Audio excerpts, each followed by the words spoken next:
Hi there, I wanted to share with you today a watercolor painting tutorial on how to make a wreath with lettering. This has been a very popular subject lately for a lot of my classes, and so I thought I would show you a little video on YouTube of how I paint one. So see if you can try it out and enjoy and have fun with it. It's a very relaxing one that I do, and I really enjoy playing around with it. So at the end of this video also, I will share a bunch of other ideas of ones that I have done, so that if you would like to maybe change the flower or the design, you can kind of flip through those to get some other ideas. All right? Thank you so much for watching, and I hope you enjoy.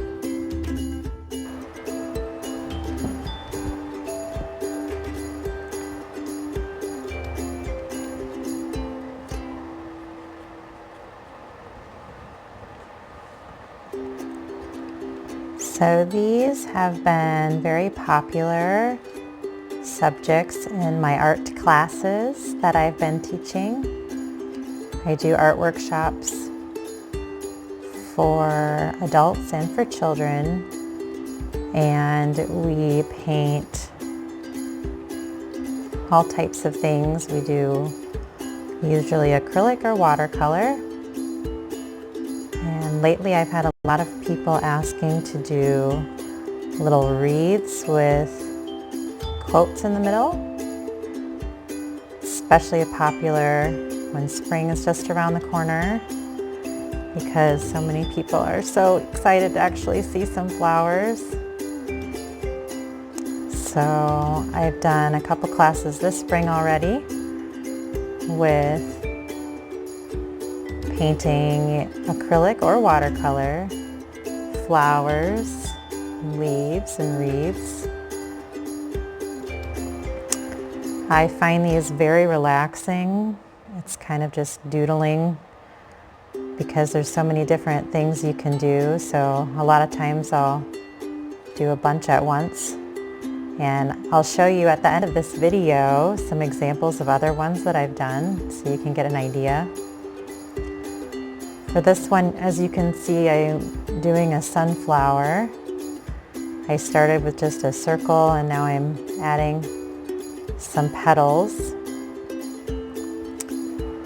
When I do these, a lot of times I start with the focal point, which would be the largest flower, or maybe grouping of leaves first, and then I work my way to medium size and then leave the smallest for last. So I thought since I had a nice space right here, it'd be good for my big focal point.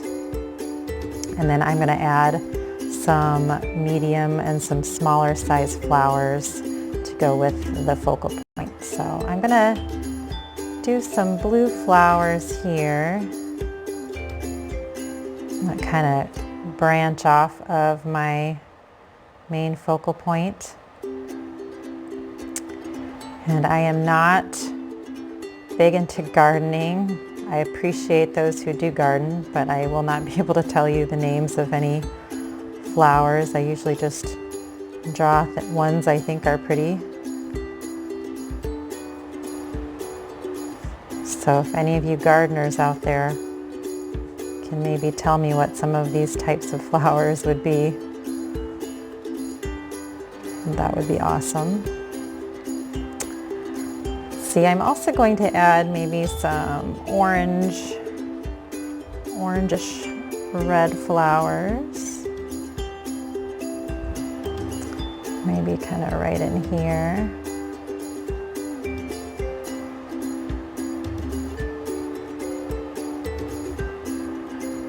Put one in there.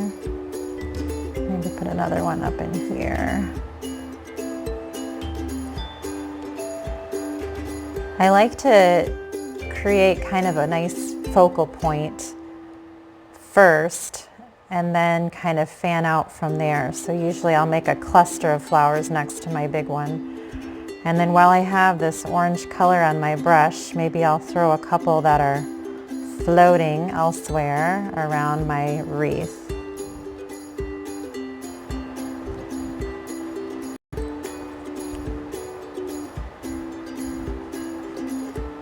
is something, once you do it a couple times, it becomes more natural and really enjoyable. I usually have some nice music going and just play with different combinations. All right, once I've got my focal point established, a lot of times I like to kind of anchor it with some larger leaves. So I'll take some leaves that go straight out of whatever flower I've painted. So in this case, my sunflower. And that kind of helps ground them and gives them a little bit more attention too. I might do another one over on this side. I'm gonna try to be careful, like in this case, not to touch my other flower because it could still be wet, and if I touch it with this green paint, my colors will blend. It's not the end of the world if they do, but I wanna kind of keep my colors more pure. All right, I'm gonna leave these leaves as they are for now. Once this is dry, I can come back and add the little veins on them too, but when they're wet, they would just kind of bleed together. I'm gonna throw another little leaf right in here, just because it looks like a good spot for one. And then I am going to add a couple of leaves to my floating flowers, just to kind of help ground them too. My floating flowers that look kind of like oranges right now. But we'll make them look, I think they'll be kind of rosy later. I'll add some details to those.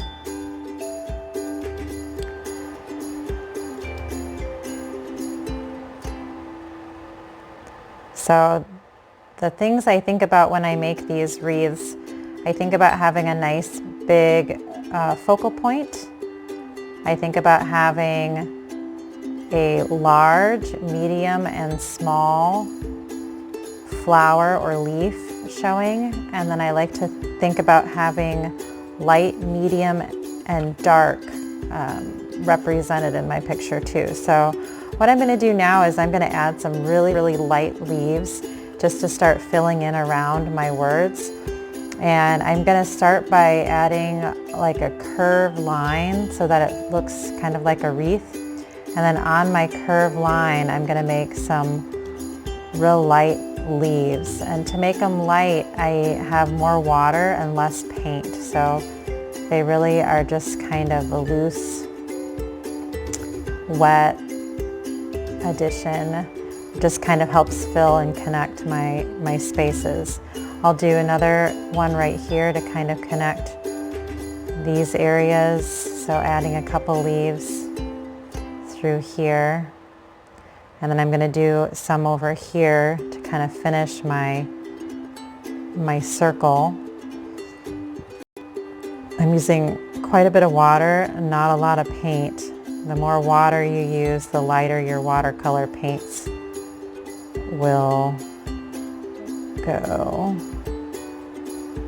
So really light.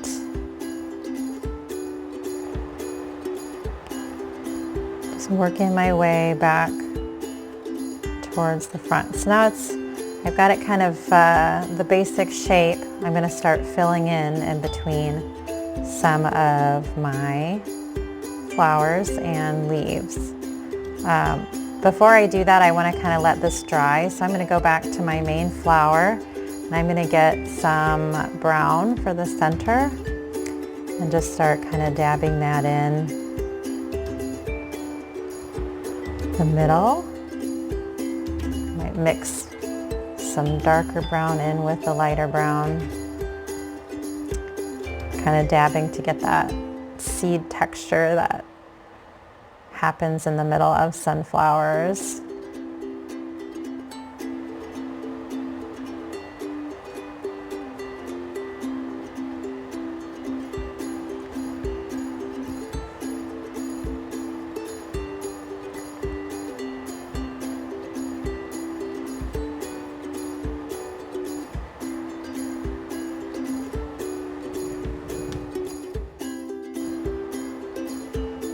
So I've added a couple of details, like some green to connect these blue flowers, and then I added kind of a medium green, smaller branch to kind of fill in some of my wreath. Now I've got a darker green on my brush, and I hope to kind of fill out my branch even more. I'm going to do kind of some little stems like this, and then fill it with some little leaves on the end, just to kind of branch out my wreath a little bit, make it a little bit more full. So again, I'm going for a lighter medium and a dark shade of colors. So I've got kind of my real light, my medium, and now my dark green.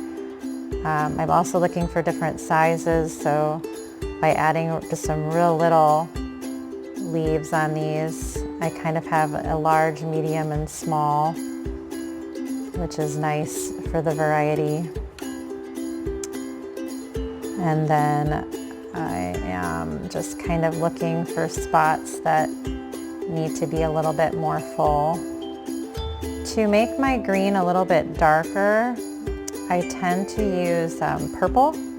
Purple is a good way to make a darker green without using black. Black tends to dull colors down a little bit too much, so I try to avoid using it to get those darker colors going. So just trying to kind of look for places that could use a little bit more fullness. And my pointed brush here is really nice to make little leaf shapes, because you can just kind of push down on it and pick up, and it'll give you some nice little leafy shapes. So another thing I did was I used just a regular Sharpie to outline my letters to make them stand out a little bit more. You could paint your letters if you wanted, but I find that Sharpie usually have a little bit more control. I sometimes use a calligraphy pen to do those as well, but I try to make sure that it's waterproof, just in case I happen to get close to the letters. I don't want them smudging. All right, I have one more spot I think I'm gonna fill in right here before I move on to some other details. I'm going to go ahead and work on these orange circles and make them look a little bit fancier. I'm using kind of some reddish colors, and I'm going to start in the middle of them by making what looks kind of like a comma, and I'm just going to keep doing that around. It's going to get bigger and bigger and bigger. And this kind of is a quick little way to make something that looks more rose-like. That is a kind of flower I do know. I'm sure there are other ones that are kind of circular like this that you could say those look like. So I'm going to do that to all of those. And then I'm also looking for some other places where I need a little bit more detail. While I have this color on my brush, I'm probably going to go in and add some berries. Berries are a great way to add like just little drops of color here and there, and are also really nice fillers if you feel like there's some sections of your wreath that could use just a little bit more.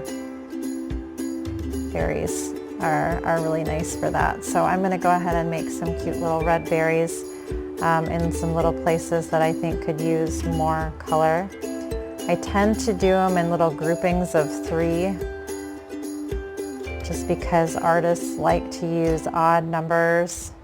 Every once in a while I'll do more or less. Maybe I'll just do like 1 floating here or there too. But if I do a group, I tend to use odd numbers. I'll do 1 over here. Just kind of fill in here and there with some berries.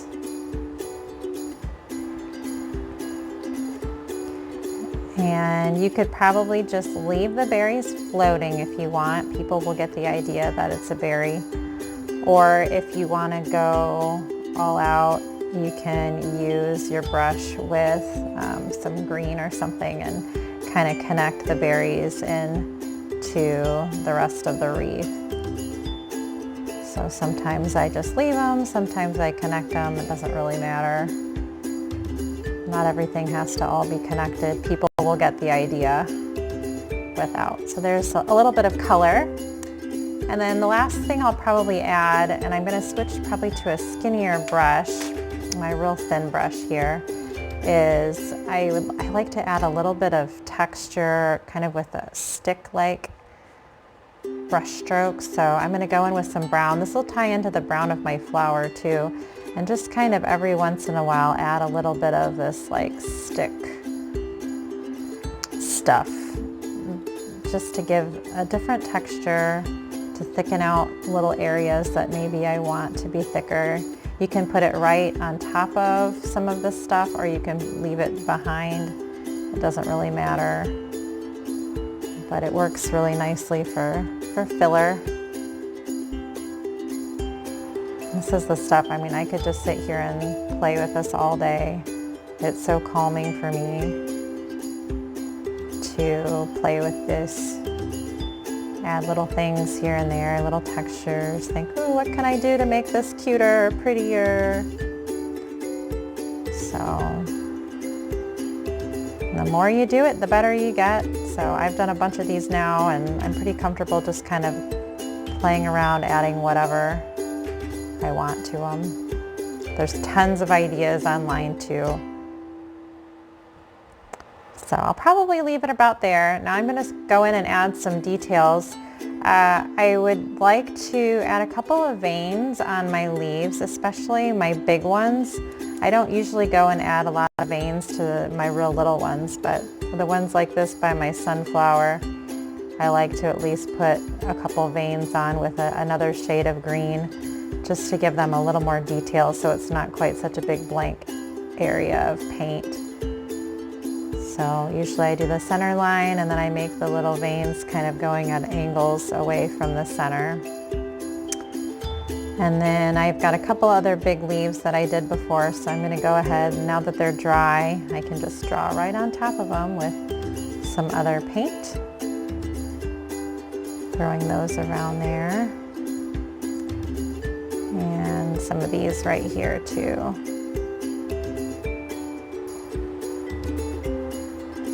Adding some detail to those leaves. So that's a nice little addition. I'm going to go back to my other brush and maybe make some of my browns in the center of my sunflower a little bit darker. So again, just kind of using that dabbing motion. I'm not going to do the entire thing because I like some of the lights showing through. But just give a little bit more dimension there for my brown section. And then I'm going to mix kind of a golden color and add a little bit of texture to, or a little bit of detail to my petals so that those stand out a little bit more as well. Since this is the star of my wreath here, the focal point. And of course I had to pick a sunflower because it's the "You are my sunshine" quote. And sunflowers are one of my favorite flowers. They make me so happy.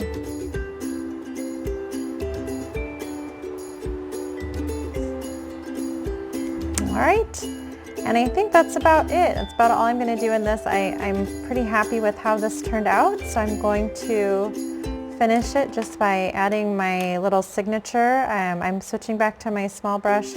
I like to paint my signature. I usually do it just kind of in the corner. And I'm going to go ahead and add that in, and I will call this a masterpiece.